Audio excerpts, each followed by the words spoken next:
All right, I'm just going to do a quick sound check.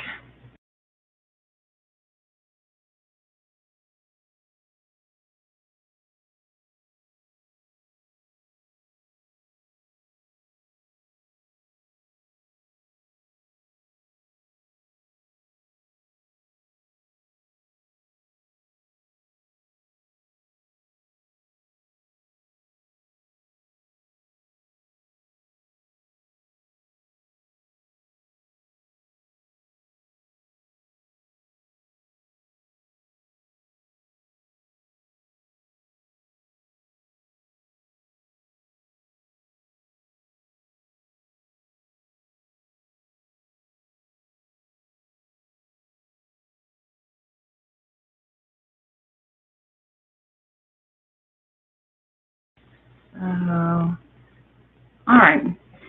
Hey, everybody. What's in here? Yeah, I wanted to start off with, I just saw on Twitter, like not even 10 minutes ago, that Cenk Uygur is going to be doing an interview with Joe Manchin. So that's going to be really interesting. I think they said it'd be on July 11th, which just a couple of days away. I really want to see, because I saw how he did with the Elizabeth Warren interview, and honestly, like, it made me go back to the primaries. I don't know how many times I've seen him during these debates and stuff call these other journalists out for, like, not doing a follow-up question or not, like, making them actually answer the question, because, you know, for every question he asked Elizabeth Warren, she answered with something totally different. So I really do want to see if he actually, because, see, Joe Manchin's not used to anybody, like, really asking him any questions. I mean, I'm sure you've probably seen by now the clip of, like, Paula Jean, where she's questioning Joe Manchin about the water, and you can tell, like, he gets really irritated. He gets so annoyed when he's asked, like, actual questions and he's made to explain things. So I would like for him to do that and throw him off, you know, actually, like, make him answer some, like, legitimate questions instead of, you know, oh, well, how much do you love coal miners, and, you know, stuff like that, you know, as the media feeds them. So that's interesting. And of course, you know, I'm going to have a lot to say about it. Hopefully good. Now, see, here's what is interesting. What's going to be really interesting about this is the fact that, like, okay, he's got, you know, the Justice Democrats that he does, and he's got Paula Jean who's you know, challenging him. And so is he going to go hard on him because of the Justice Democrats, or is he going to go easy on him because, I mean, like, he's been so easy on the establishment ever since the primaries? So it's going to be interesting to see how this turns out. What was the other thing? Oh, and somebody, I almost thought this was one of those clickbait stories. It was one on my Twitter feed. You know, just like one of those, like, you won't believe what this little girl can do, and, you know, just stuff like that. And it wasn't any kind of local news feed, but it was something about Trump. It's going to help this infant in, like, Britain or somewhere, I don't know, one of the UK, and he's going to help this save this little girl's life, you know, with medical care. And I'm like, oh my God, do you not even hear yourselves? Because it's like, okay, well, he wants to help this little girl in this other country, and that's great and all, if it's true. But, like, meanwhile, you're going to let all these politicians just kick kids off of their insurance because, you know, pre-existing conditions and all. And they would die without that stuff. I mean, there's probably millions of kids in this country that would die without their insurance. I mean, kids that need, like, you know, like surgery, like, you know, every so often, like from a heart defect or some kind of, you know, birth defect, something like that. Like, they have to just go in every so often and, like, do these routine surgeries, but without it, they'll die. So, yeah, that's a pre-existing condition. Yeah, you're putting all these kids... I mean, and that wasn't the story to the news team. Our news team said, oh, look what Trump's doing, and this is so nice, and let's put that out there because that's what our corporate donors are Republicans, so, you know, we have to do pro-Republican stories.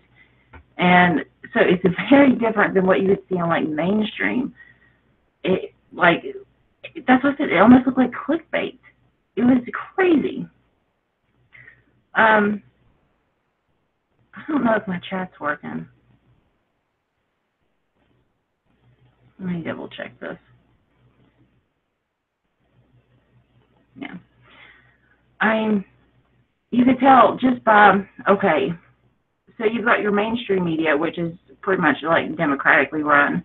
I mean, you cannot say anything bad about the Democrats whatsoever on, you know, the corporate, you know, mainstream media. But then when you look at the local media here, the people that back them are Republicans. So all the news here is like with this, like, you know, traditional Republican spin, like pro-business, you know, we talk about like growth and prosperity a lot. Oh, hey, oh, Jordan, I haven't seen you in a while. It's so good having you here. And you too, Ariel. Oh, yay, my people. Yay, and Jeremy. Awesome, awesome. All right, so my chat's working. Yay. We'll pop that out so that way, yeah. But, like, and they wonder why, like, places are turning red. And it's just like, yeah, I mean, this is the only thing that they are subjected to. I mean, if you turn on the radio, especially on the radio, it is very right-wing. And if you go, like on PBS, they have a show on there, and, like, I've only seen maybe one or two Democrats in the past couple of years I've been watching it. And majority of the time it's the Republicans. The Republicans get all the airtime around here. And it's because, you know, people are done with the Democrats, you know, that and the fact that, you know, that's where their money is coming from. I mean, even our governor, he's supposed to be a Democrat. He just switched within the past few years. But, you know, that's been probably the most airtime a Democrat's gotten on there in a few years. So, I mean, even our governor, it's like, wow, you know, you have to be governor in order to, like, get their attention. But, like, yeah, I mean, it's even in the newspaper. I mean, I shared this on After Hours. There's a section of the newspaper where you can, you know, talk about, you know, it's the rants and raves of the news, and it really makes me sad to read it because there's so much misinformation. Like, somebody wrote in, talked about how well behaved, and we should all hope to have children as respectable as Trump's children. I mean, that's just one of them, but the one that really got me was marijuana should be illegal because most West Virginians are allergic to it, and it's not a natural plant to West Virginia. I mean, like, where do you start to unravel that ball of, like, just totally wrong information? Like, I really want to know where that person gets their news from. Is it, I mean, do they just overhear, like, part of a conversation and then they're like, their brain fills in the rest of it? Or is this, like, a news outlet that's putting this out? Because this is insane. There's just there's so much wrong with that. And there's something else that I mentioned. So yeah, that's why the big reason I started, you know, doing this channel here is because if I typed in West Virginia into YouTube, I would either get back something about the wild, wonderful whites of West Virginia, or I would get something back like what was that one show? Buck Wild, you know, stuff like that. Like, there's just so little out there And I wanted somebody, like, if they were interested in politics, if they typed into YouTube, because, I mean, that's where I get a lot of my information from, because, just having to work and, take care of kids and stuff, like, I don't always have the time or the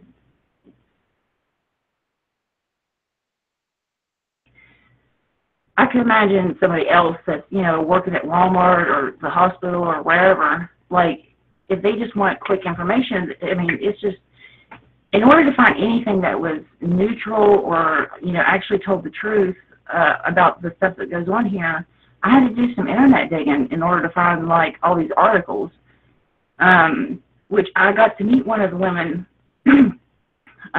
Lissa is her name, and I think she's with Appalachian Oracle, or it might be Holler from the Hollers. I'm not sure. Those two sites kind of post it's the same thing through this woman.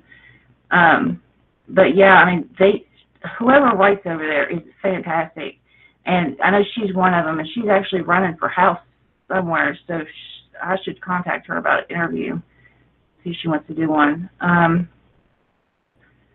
Yeah, I got to meet her. She was awesome. I don't know, I can't even remember where I was going with this. But, oh, yeah, there's some really good people out there that are trying to do the work, but they just don't have, like, the recognition yet. Or, people just don't have the time to do it, like, to sit there and research this stuff. So I figured, like, I can do, like, some quick, if they typed in, just West Virginia politics, like, you get something back, because it's hard to find anything. I mean, if you really want to find any kind of good footage, you have to go through and dig into, like, PBS's archives of, like, because they do live tapings every day of their sessions. And, I mean, it is vile, the stuff they say on there. I mean, I guess they're not used to people listening. But I'll be on there in the chat. I'm the only one in the chat room, but I'm just, typing away like, oh my God, you asshole! I can't believe you did this, But yeah, you gotta dig and you gotta do a lot of, editing and stuff in order to get those clips out. It's very time consuming. So I usually don't do stuff unless there's just one I've been meaning to do, and oh my gosh, they talk about they don't, how they have the Orwellian, do the Orwellian names and stuff. Like, they talked about this being a corporate zone. And what's the first thing you think of? Sacrifice zone, right? A corporate zone? It was something, it wasn't corporate, it was like industrial or industry zone or something like that. And, and then the whole time they were talking, they kept talking about making this industry zone, and it meant, going after, property taxes. They want those lowered. They want internet, and they want roads. So, oh, shit. Right. Yeah. But this is the stuff that they actually, it's broadcasted, it's out there, and I just can't believe that this isn't something they're trying to do behind closed doors. But yet again, I'm a big old nerd, and I sit there and I watch this when they do it live, and I might see. I think the most I've ever seen in there was 12 people or something. But I mean, who even knows who else watching it? I hope it's these politicians, because I'm the whole time in real time I'm sitting there talking about how hideous and disgusting they are. But yeah. But like I said, yeah, I gotta do this because, a lot of people here, they're too busy, trying to survive, and the people that have time to do this are usually older and they're retired, and they get their news from, the newspaper or the local news, which is totally skewed and not factual whatsoever. So, okay, another thing was, I'm going to get back to the chat here in a minute, but I had an idea, and it might work. It depends on what my mom says and what the rules and the laws and all this stuff is. But I know last week Kevin was talking about doing these community gardens. Well, my mom has a plot of land, and it's about an acre. Now, she doesn't own the houses in it, both houses. Double wide, whatever. Um, that just means you're a fancy redneck. But yeah, she's trying to sell the house so that, like, the house is what's really the killer, because it's like $1,000 a month and it's insane. So, and she can't afford it, and so I'm going to see if maybe if she'd be willing to sell the house separate from the land, we could use the land to start a community garden. Now, I figured if we could try to do it like on a donations-based level, like if you wanted to use it, you know, or maybe, I don't know if there should be like a flat fee of like $5 you can use it. I don't know. That's the thing. I got to look into this and figure out how to do it, because I want to be able to like pull some money together and start using that money to install solar energy into these homes around here, and we'd be getting, it would be a, you know, like a double hit, because they'd be saving money. You know, people wouldn't be relying on Walmart and stuff for their food. They'd be healthier, happier, and it would help, you know, undermine like the coal industry, which is honestly why we have such ridiculously high electrical prices right now. So, so it'd be like a double whammy, and it'd get people out and involved, and they'd be talking, you know, it would bring the community back, and especially where I'm from, Marmet, the community's been pretty much devastated there. I mean, I watched the drugs. It was almost like a fog. Like, I could see the drugs just over the years slowly like rolling out of Boone County, and it was coming through the hollers, and you could see it was coming towards my town, and then it just enveloped my town, and it just keeps spreading. And so my town's been extremely devastated by drugs. We used to be one of the wealthiest, if not the wealthiest town in West Virginia. That's definitely not the case anymore. And, you know, our last politician had to resign because of criminal or some kind of act. So he had to resign, and then they had like this, you know, interim mayor. Anyway, it's all corrupt. They're not going to help us. They're not going to help us. The politicians have proven they're not going to help us. And so if we want to really see into this drug epidemic, want to see our community start to heal, like, we actually have to do the work. And see, that's the problem here. Everybody keeps looking at the politicians to do it. They keep looking at them. Somebody will figure out. It's like this bystander effect. Somebody's going to do something, right? No, we all got to rush in. You know, like those people that have to like move cars, you know, after an accident. You know, like we all have to rush in. This is an accident area. Okay, like, look at the destruction around you. Like, nobody is going to come in and fix this, or else it wouldn't have gotten like this in the first place if they cared.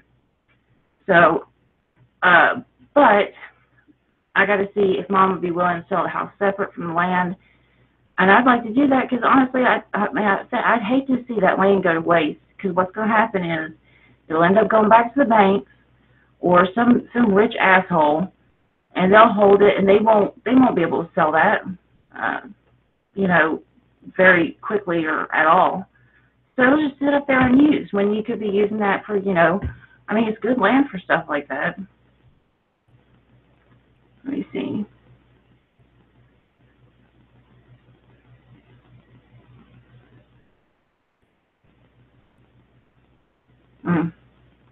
Yeah. What part did you say he was from?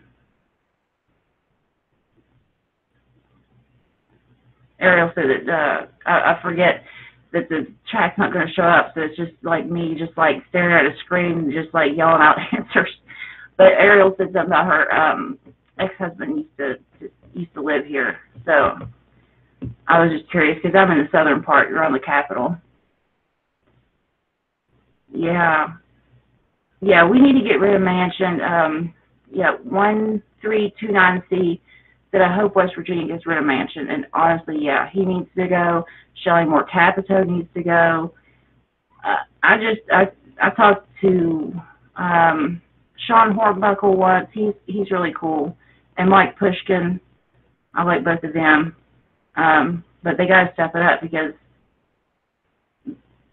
they're kind of like Elizabeth Warren, you know, in the sense that, like, if you look at their voting record, they have the voting record. But it's like, where are there these issues? Like, why aren't you introducing bills? Why aren't you calling these people out? Like, the time for politeness is gone. Like, the plane is going down, and nobody wants to say anything because they don't want to be rude. You know, it's time to yell. It's time.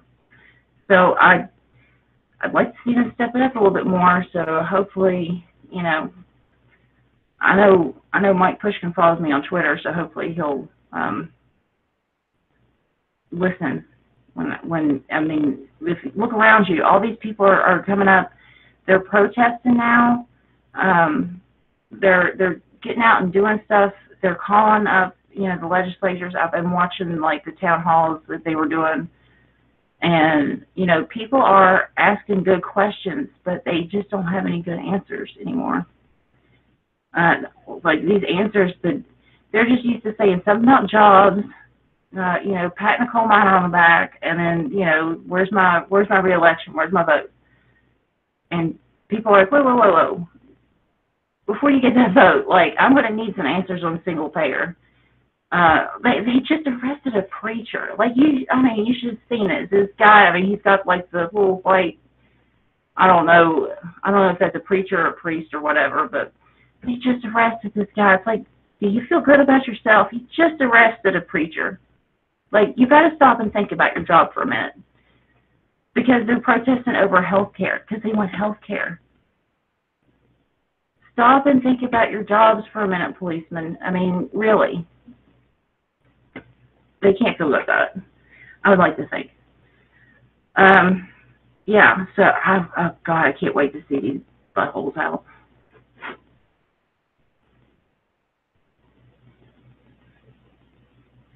Well, that's a good question. 1329C said, asked if I thought the miners are ready to train for another trade. And all the miners that I know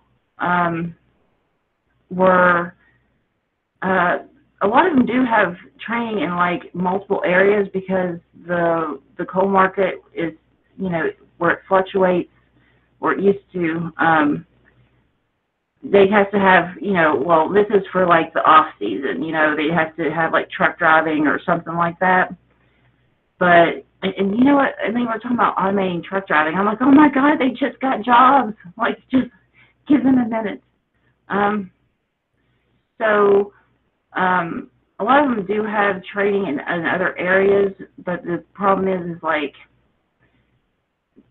a lot of them lack the funds or the time to go back and get, like, the actual training, or see, like, we do need like a program to help them. Like, my sister's going through this, is trying to get into school, and for some of the programs, if you don't have a job, it counts against you and they won't help. And then for some of the other programs, if you have a job, it hurts you. So it's like you'll never ever qualify for the stuff that all the stuff that you need.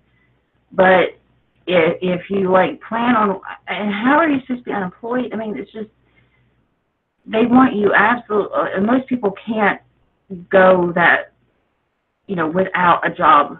Most of the people here are underemployed. They just, you know, they're either underemployed or they're underpaid, or both. Like, the contractors are a huge thing now, and I just see them as pimps, right? I mean, they don't really serve a function other than security, right? And they just say, hey, I know where you can get some work, and, you know, they get all this money, and the pimp's getting all the money, and we're just getting the change. It's like, we're going out there, we're doing the work, and they're just giving them our numbers. I mean, like, I know that they're taking on the insurance costs, but it's coming out of our paychecks. Like, we are the ones paying the insurance now. They've shifted that burden. And so, yeah, these jobs, like my uncle used to be a security officer here at the hospital, and he was making about $16 an hour. Now, I know somebody that does security work at the hospital now because they don't have their own security. They hire out because of insurance.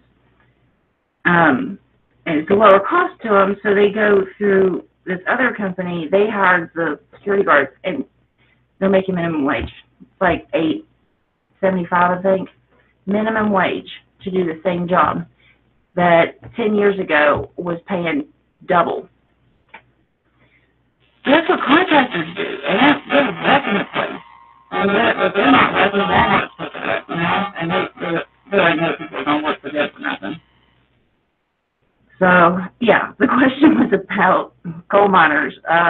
Yeah, I think most of them, they live with that threat over their heads all the time about their job being taken away. So they worry about what's going to happen when they lose their job. It's not even a matter of if anymore. They're just like, when's it going to happen? They're just constantly waiting for that to drop on them. And so they worry. And I think just getting them trained before they leave the mines, like that would do such a huge help to them, just knowing that they had a backup plan. But most of them can't even get the backup plan. Like they're just, they just have to work. I mean, we don't even have like the security of the unions here because most of the mines aren't unions, and I mean like they just don't have anything.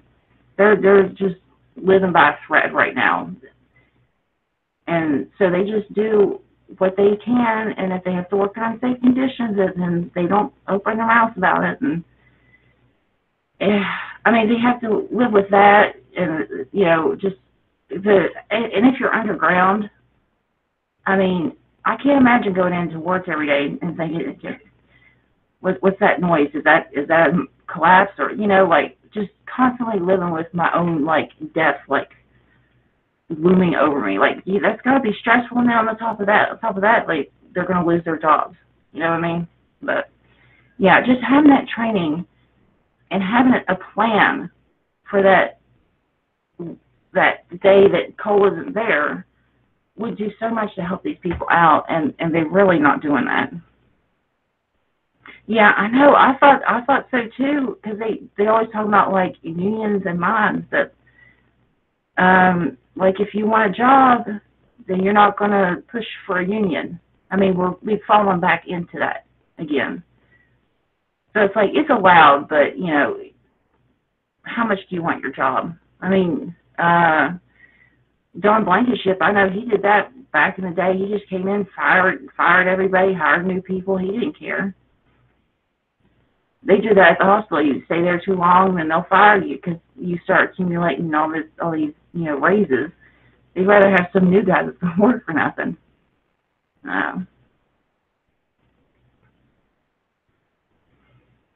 Yeah. I mean, it's crazy that. I just assumed that all miners were in a union, and it's just, even in my little community, it's just like, it really blows my mind, like, how far we've regressed back to the coal camps.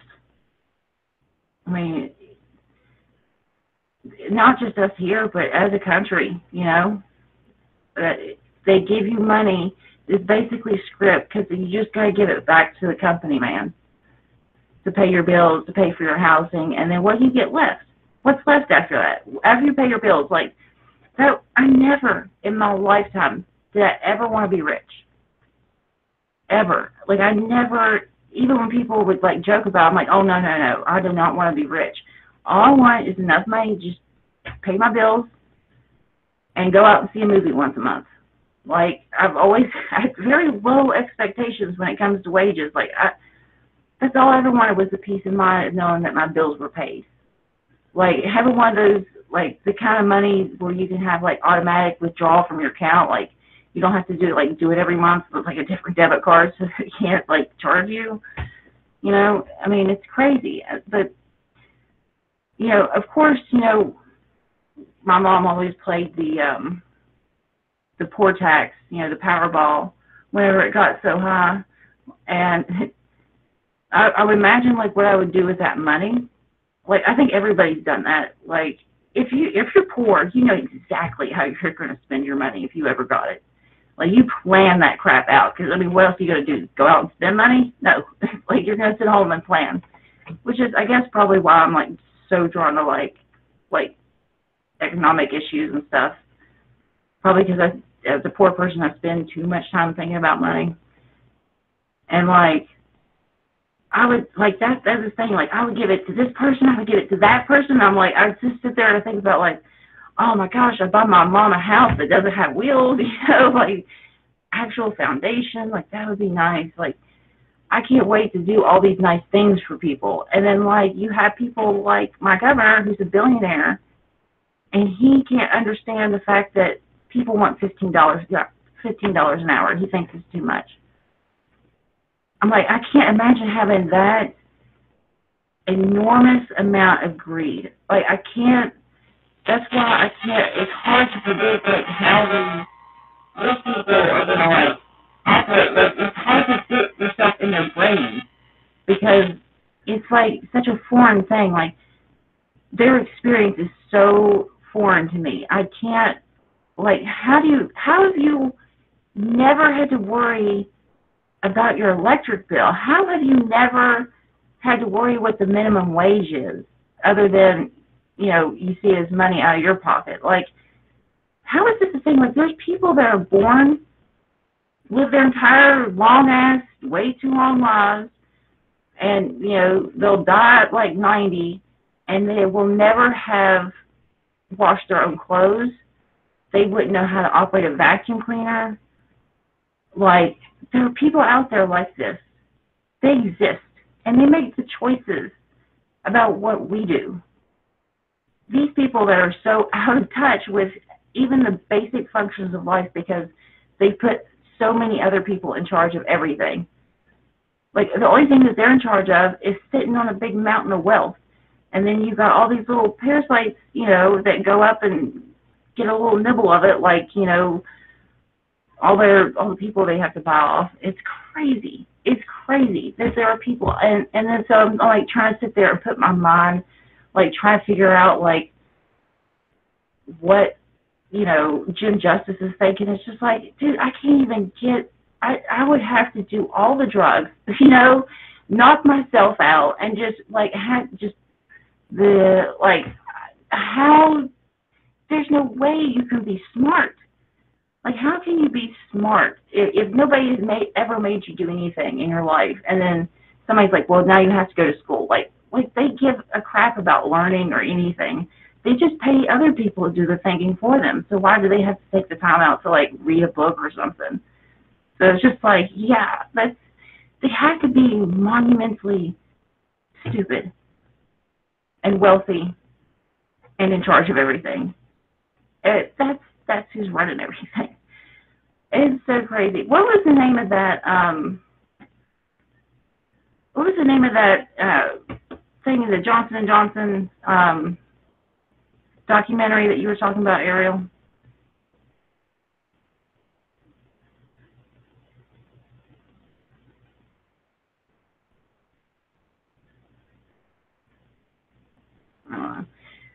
But it's a really good one. It's a huge eye-opener. We were talking about on After Hours about this kid. He was heir to the Johnson, the 1%. Yeah, that's what it's called, 1%. And it lets you peek behind the curtain and you see, like, that's all they do. And I think it was sad because he talked about his dad, like how he did try to do some kind of charity work in Africa, somewhere in Africa, and it didn't work out. And he ended up just going about his business, earning more wealth, and, he never tried again after that. And so he tried to ask him about it, and this guy, you could tell he was getting, like, physically, like, sweating. He was upset. He was like, please don't talk about this stuff. Like, they're just like, I can't deal with this. Like, they have that, that barrier between, like, your conscious and your subconscious, and, like, there's that little protective barrier that won't let you think about those things. Like, that's where it was, like, really upsetting that area of his brain, because he was like, no, this is stuff I don't think about, like, and And it was, I'm like, this is how they do it. This is how they do it. They're just like, nope, shove that back down. All right, let me just go get some more money. I'll feel better, you know. And this is who, these are the people that are making the decision for us. So, and when you realize that, you know, somebody like that isn't going to stop. They're not going to fix the oceans. They're not going to fix the air. They're not going to fix your water. They're not going to take the lead out of your water because it hurts that part of their brain, and so they don't want to think about it. And it's somebody else's problem, and it's our problem because they're done. They're done with us. They have proven they're done with us, and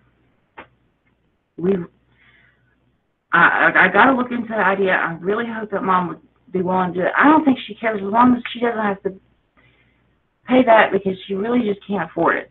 I mean, she's been trying to sell this house, and she just keeps getting more and more, you know, in debt, I guess. So, yeah, it is a little bit scary, yeah.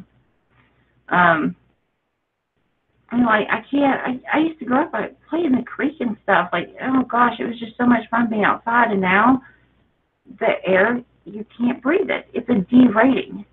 My niece, she's got another respiratory thing. Again, with the and the kid thing. And they're out there right by DuPont, just breathing this stuff in. And, you know, she gets these, ever since she was born, she's had problems breathing, just like, I don't know, like sinus infections and stuff like this, because 70-some% of the time, the air is unfit to breathe for, you know, what they call at-risk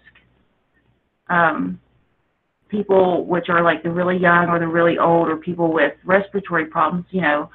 I mean, it's not like we have a history of like black lung or anything like that. It's not like most of the people here have problems breathing already, and then on top of that, you give them this toxic air. So, yeah, I mean, it's scary because I know that we could do something to where my niece could actually breathe and not have to worry about sinus infections and stuff. But do you think that they're going to be out of touch people that can't think about anything bad? They're not going to do it. It's going to have to be us. So and if we get people on solar, that's the thing. Like the community garden, like that'd be a start. But the real ultimate goal in this is to get people on solar energy and get them off of the electric, because once we get them off of that electric, their time, their minds, their money will be so much more open to do all these other things. And anything that would make Joe Manchin and Jim Justice a little bit poorer would, you know, that's on my bucket list. So it would be nice to mark that one off. So yeah, let me see what everybody's saying. Yeah, they can't even. Oh, I just saw something that was on Jimmy Dore, where that guy was trying to defend it, and he's like, "Do you support single payer?" And he's like, "Well, or are you for it or against it?" Something like that. And it was a yes or no question. He just kept, "Well, I've been supporting it for a long time, and I think that maybe blah blah blah." But he could not just say, "Yeah, I'm totally for it. Let's do this." Couldn't do it. You can't ask them a yes or no question. They don't know how to answer that.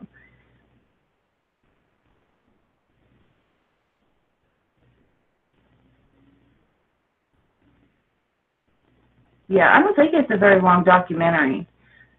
Or maybe it just didn't seem that long because I was just like totally glued to it. That's one of the first ones. Oh man, I should do like an episode or some show about all these documentaries, because like when I first started getting into it, of course, like the very first one I ever saw was the Zeitgeist movie, and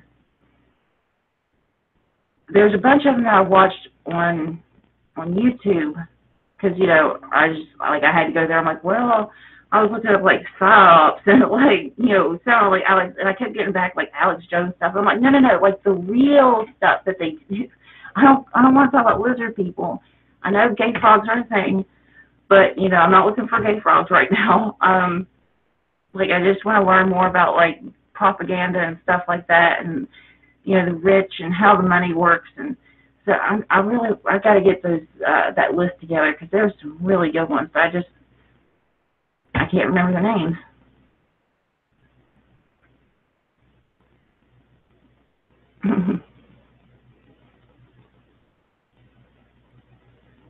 Yes, yeah. My mom's been sick for a while. She's got something wrong with her leg. They tested, my first thought was like, oh my gosh, not a DVT, but they tested her and she doesn't have a DVT, but they can't figure out, I mean, there's this huge knot, like, in her leg, in one leg, and it's just so painful for her to even move. And the doctor's like, well, we'll get around to the test, and, you know, well, your medicine for this is going to be like, you know, $30. And she's like, I've got $20. And so my sister had to help out with medicine, and just see that off of her would be such a huge relief for me, because I get stressed out. I worry about her, because she's trying to work and take care of these two kids and her new grandbaby, you know, on her own. And I know she works really hard, and with that leg, you know, it's bad. So, I mean, just, there's so many stories out there. I mean, like that one woman that I met that was, you know, she would end up homeless because all the money that she had to sell her house, everything that she had, just to get the medicine for her aunt to stay alive when she had cancer. And then when her aunt died, she lost everything, and, you know, she ended up homeless in West Virginia. So, you know, there's so many people out there like that we can actually help, and take this threat of healthcare away, because that's all they're using it as, like, just this threat and this way to bully us into jobs and bully us into, like, you know, whether or not we get to live. I mean, like, I would like to see a world where poor people lived as long as rich people, you know? I mean, I don't think that's too radical of a statement. I think that we should have the same life expectancy, regardless of, like, money. I don't know.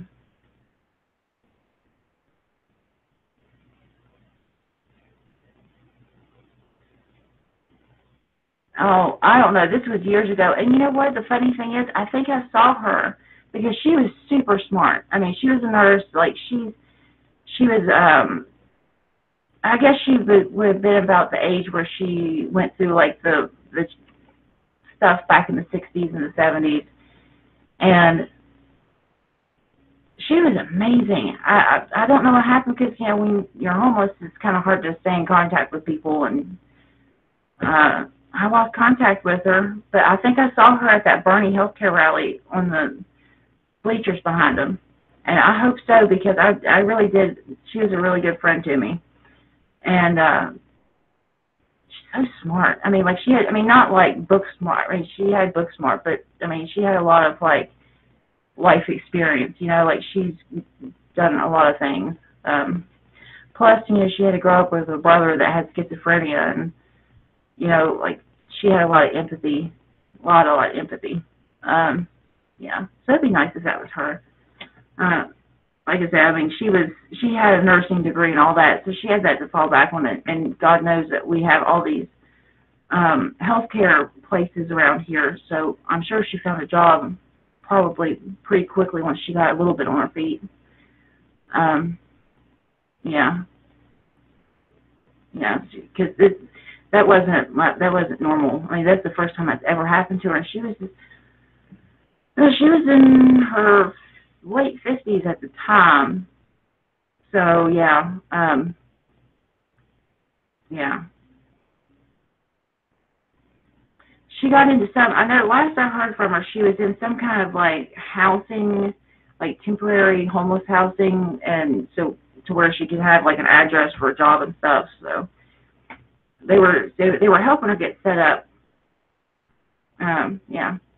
So I'd imagine she'd be working and doing something by now. But you know how things like that happen, and then like when you're poor and you're homeless, a lot of bad things tend to happen to you because, you know, nobody cares, and so then you end up in like a cycle of that. So I was hoping that she didn't get stuck in that cycle of like, and then now like one bad decision leads to another bad decision, you know what I'm saying?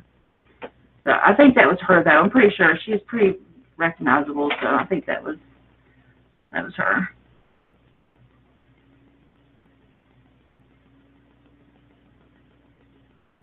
Wow. Anthony just said, he said, my friend in Toronto recently had an ectopic pregnancy. They had her in surgery within 5 hours, and it cost her $20. You can't even get a Tylenol for that here. Tylenol is like $28. You couldn't even get a Tylenol for that if she got a surgery within 5 hours for $20. Yeah. But I'm sure, you know, and another thing is they make it sound like you can bargain this stuff, you know, like, oh, well, I'll just barter between these two hospitals on this surgery that I need. Like, if you need a surgery like that, like, you're not going to be able to take the time out to go and call up the different doctors and hospitals and haggle your way down to, you know, a payment that you can get a loan for. It's crazy. Has anybody seen Independent Outsider? Is he on here?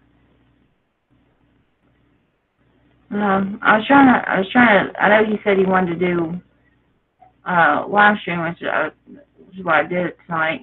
Like, as soon as I got back from my mom's, I came in, washed some dishes, like, did some work with my son, and then, like, came down here to, like, do this.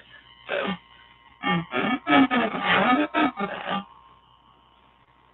Alright, so what I'm going to do is, hold on. I'm going to have the chat going, but y'all know I got back problems. I'm going to stand up and stretch for a minute, but I'm still going to be on here. I have so many windows. I don't know what I'm doing. Okay. Let me just turn the camera off.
Okay. Oh, and I know there was something I was supposed to be doing. I have a list of a couple of things I was going to check out from last week, which I really failed to do. I did watch the first part of that Noam Chomsky interview, which was, you know, really good. I love him. I love hearing him talk, and, you know, Chris Hedges does some really great work, which I just got Death of the Liberal class, I think. I got one of his audiobooks, so I still got to listen to it. All these videos and stuff are just piling up, man. There's just so much to get into these days.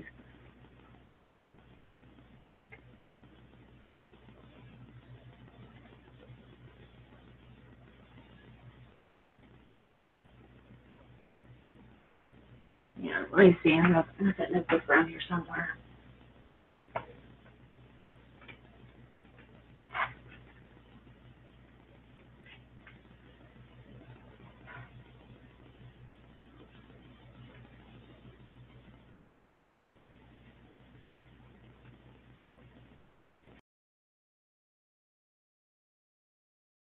Oh, wow. I didn't realize. Oh, my gosh. So this notebook that I have, that I've been keeping notes on, like the topics we've been talking about on here and stuff to look up. I didn't realize it, but this is this is the notebook that started it, man. Like, this is the notebook that I took my first notes in. Because this is right after my grandma died, and I was looking for something. I hadn't quite figured out it was politics yet. I was looking for something to kind of keep, like, her memory alive, do something in her name. And my first thought was, education was so important to her.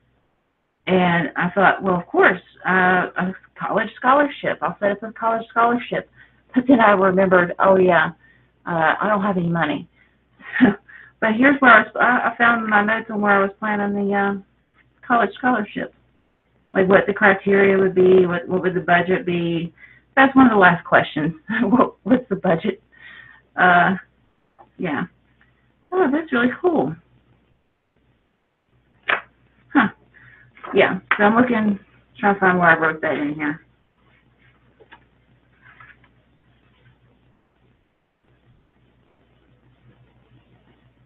Oh, yeah. Then there was supposed to be something I was looking up about Adam's responses to Dawn Blankenship on Twitter. I have not looked at this, but I remember I was like, oh, I got to do that list. So I just watched the Chomsky interview. Yeah, it was good. I really liked it. I still need to watch the second half, though. Basically, I know he talks a lot about, like, the neoliberals and, like, the changes of, like, the 60s and stuff.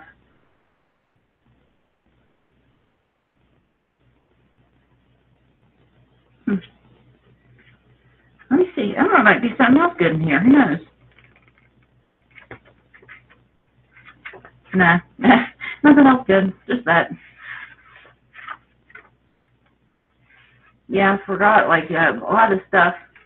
Yeah, this is capitalism, man. Let me tell you a story about capitalism. All right. Now, this was my grandma she passed away, it was like about 7:30 that night. The next morning, I get woken up saying, oh, you got 30 minutes to grab what you can and get out. Actually, it was, she said an hour. They only gave us 30 minutes, though, when they showed up. And because, and they wanted to, they tried to charge us all this extra money for, having the apartment for so long, even though they locked us out of the apartment, like they tried to charge us extra months.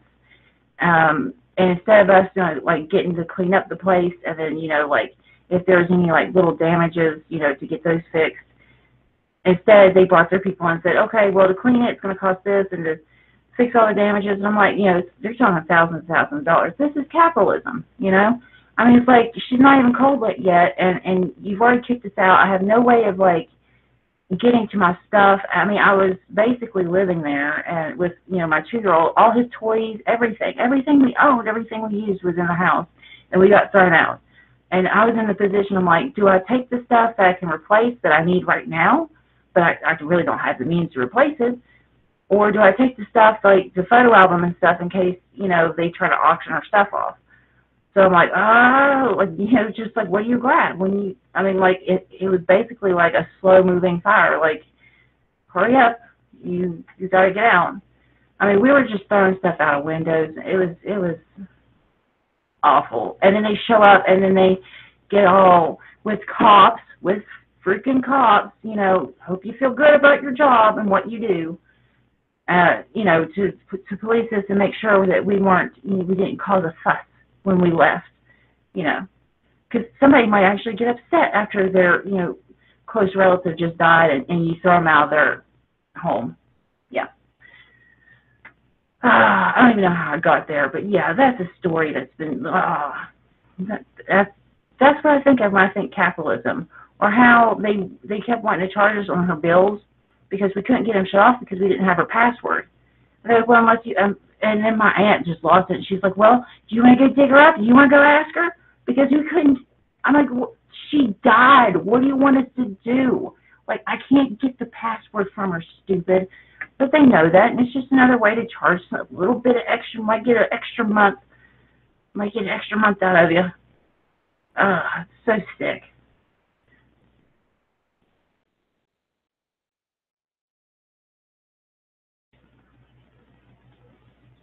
All right, let's see.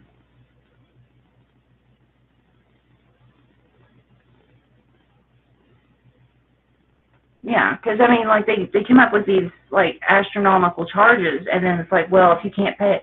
See, she lived in a rich part of North Carolina. Well, I guess new rich or pseudo rich, whatever.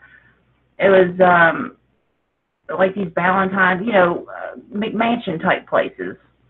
They pop up everywhere down there, and like for the apartment she got, I guess where she got in there early, like it wasn't.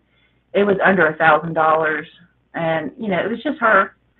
So like she really didn't have like the expenses. So like the rent could eat up like a huge chunk. She didn't have like a car payment, nothing like that. I mean, she was on Social Security, so she wasn't making anything. And I guess they're used to like richer people living there because, buddy, they swooped in. They thought they got themselves a golden goose or something. But I guess they figured out real quick that she didn't have any freaking money. Like, real quick, we didn't have any money.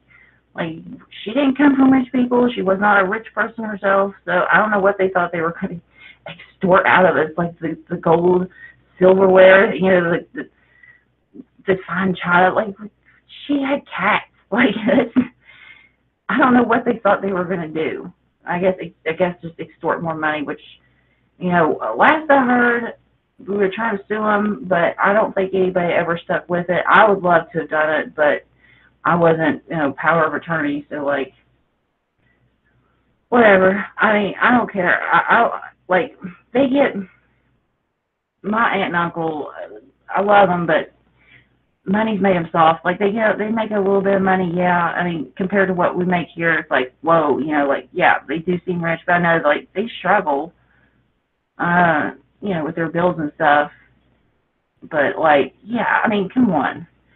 They don't see that it's worth the hassle. It's just like, well, I mean, even if we're not going to get the money back, it's like, they need to know that somebody's going to stand up to them, It's like, like a rapist, at some point, he's going to keep going around like Bill Cosby. He's going to keep going around and doing this shit until somebody stands up and says, no more. Like, don't do this.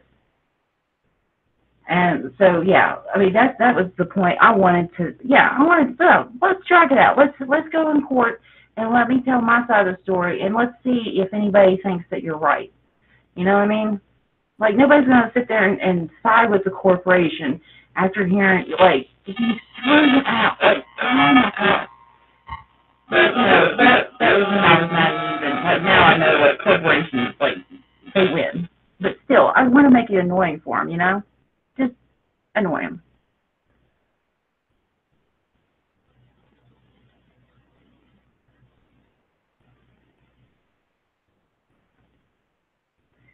Yeah. Oh, and I didn't see you joined. Hey, let's see, 1329C. It says we are comfortable and hoping that it lasts with pension and Social Security. Oh no, they were already coming after your pension.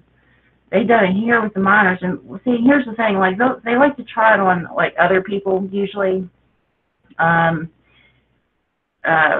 Like in Mexico, they'll try it there, or in Asia, on somebody that you really don't care about, somebody you don't hear about in the news.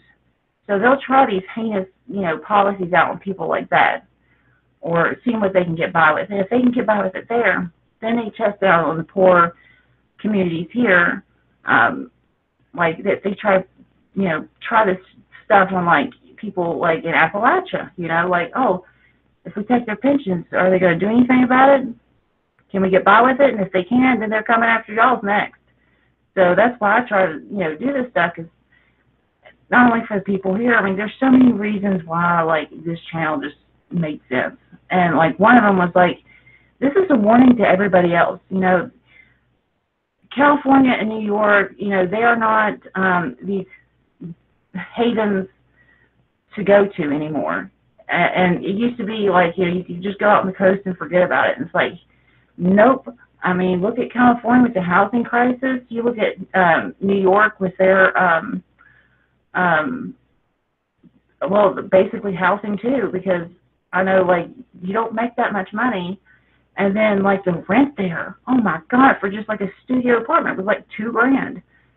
And it's like, you can't expect people making minimum wage to be able to pay this stuff. So, yeah, I mean, they're hurting too. And it's just like, yeah, I mean, like with unions and stuff, this is, they've been doing this to us for decades. And when they saw that we could take it and they can get by with it, yeah, they're doing it to everybody else now too. And that's why you see more and more of these states turning red, because more and more of these states are getting hurt. These are hurting people. And the Democrats have failed them so just profoundly that, yeah, they think maybe the Republican is the way. But, you know, with our voting record, I mean, you saw like this last election, nobody, like, not a whole lot of people voted. I mean, you look at, like, what was the numbers? There was a huge margin of people that just didn't vote. And I wonder if that's where you go to after you've tried both sides. You know, like, oh, Democrats didn't help, Republicans didn't help. Do you just go into that land of, like, I'm never going to vote again? Because, like, for me, that's like the eye-opener. It's like, whoa, I can't trust either one of these people to do anything. So, yeah, I guess I got to do something myself. But I guess other people, I guess, maybe they're just not pissed off enough. Maybe they don't know enough to, like, I don't know. I'd love to know why people just didn't vote. It's probably has to do with, like, well, they don't want to vote for Trump and they couldn't bring themselves to, you know, vote for Hillary. So it could be that. It could be, you know, like all these states that are taking away, you know, voting rights. And, you know, if you have a felony, you know, you can't vote. And then you couple that with, like, the, you know, prison for profit. I mean, it's just like, that's a recipe that just works out for the rich and powerful.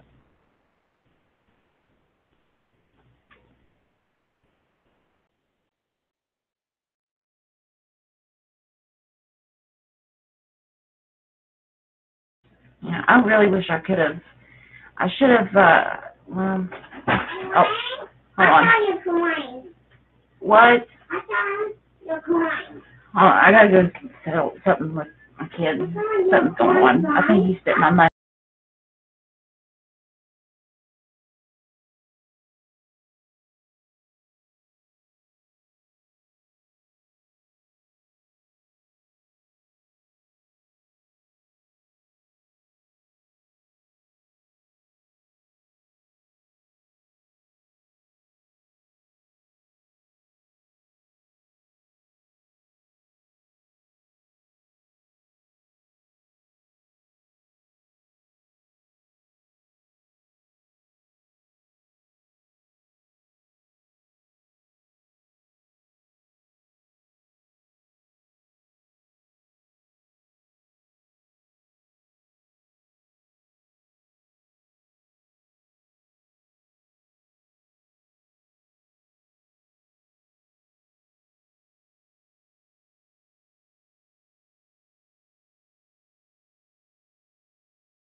Okay. Now, he rose up at my mom's. We were going through some of the boxes from my grandma's, and there was these, I don't know, I guess they're like bingo chips. We use them for counting games and stuff. But they're like little clear, like different color, like green and pink. But, like, he found a whole box of them, and I guarantee you they're going to be all over the floor when I go up there. Oh, I can hear. I can hear it. It's going to be fun. Oh, man.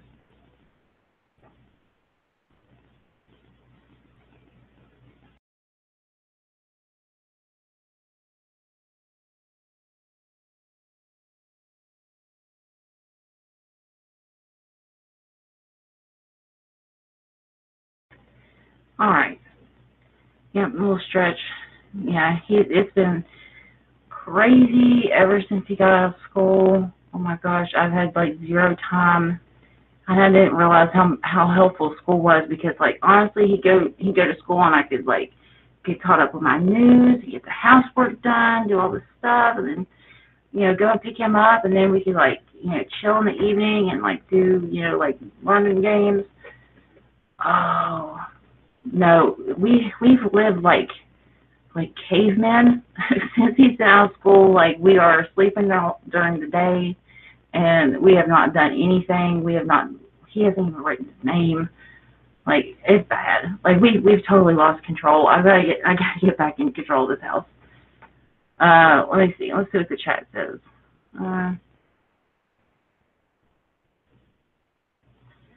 Yeah. Oh no, you brought up the Tim. Oh God, I can't even go there yet. That breaks my heart, man. Like, I really went through a crisis, because like TYT was like the first people like I met, like that, well, not meet, but like it was like the first news group that was like put together by like real people. And they just start out, it was like this little room, and and they were talking about stuff that actually impacted the people. And then like during the primaries it just became obvious. They started shilling for Hillary or whatever. And so, like, I lost faith in him. I'm like, oh, my gosh, like, and then I found, like, well, I was already subscribed to Tim, but, like, I hadn't really watched his stuff.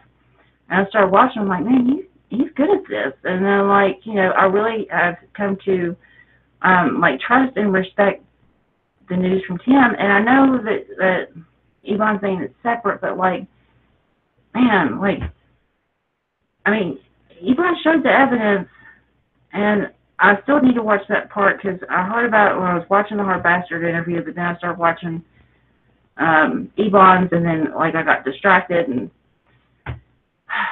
it would really, really suck if like I was thinking maybe it was a debit card mix-up or something, because I mean like they've had this for a while, and like just all of a sudden he's going to use it. I don't know. It just doesn't. The whole thing doesn't seem right, because it doesn't. I know Ebon's not making it up, but at the same time, like, that's pretty bad. Like, you can't just, like, use business stuff. I mean, that's the kind of stuff we rail against when politicians do it. But, like, I'm like, is there some kind of mix-up with the debit card? Like, maybe they were both blue and he thought he grabbed the right one, or maybe, like, I know, like, people have done that. Like, they'll give me their wallet. They're like, oh, here, just go to the store or whatever. And it's just like, did somebody else mix it up? I don't know. I mean, it just seems so weird. It just doesn't seem like Tim behavior, you know what I mean? But, like, I can't say that I personally know, and I've talked to him a few times. I've called in the show and stuff, but, like, yeah. Okay, yeah, we'll do a new subject, because, I don't know, it upsets me. I still want to hear Tim talk about it, though. I'd rather hear his side, so, yeah. New subject. Let's see. Oh, I mean, I think I might be out of subjects.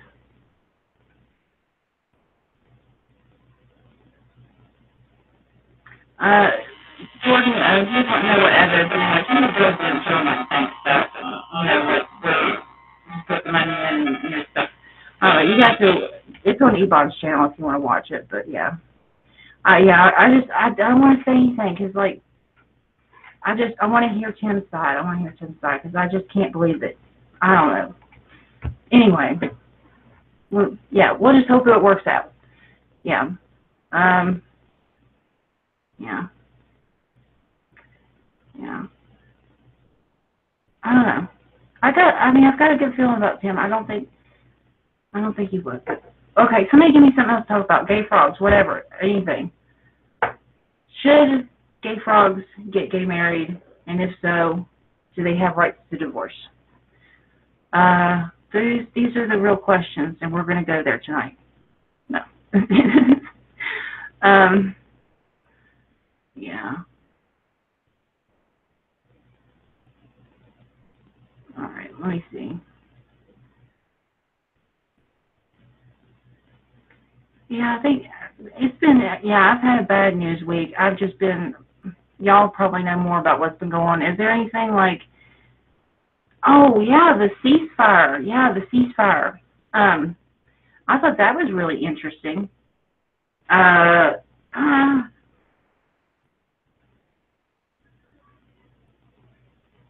hate this cat. I really do. I want to get rid of this cat, and there's nowhere to take it.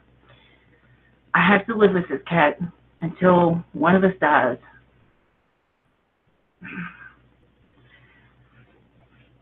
I mean, like, it's like the plague around here. I swear to God. I've got this cat. I do not want it. I love it. It's just a financial burden, and now it's got fleas. What am I going to do with this? I mean, there's gnats from the freaking air conditioner. I feel like I'm losing my mind. I cannot stand these bugs. Oh my God. All right, anything's got to go, and yeah, I think that's probably good because I'm going to start on my freaking bugs rant. That's embarrassing. All right, so, oh God, yeah, I can't do that. Yeah, maybe if it accidentally happened, but yeah, I can't.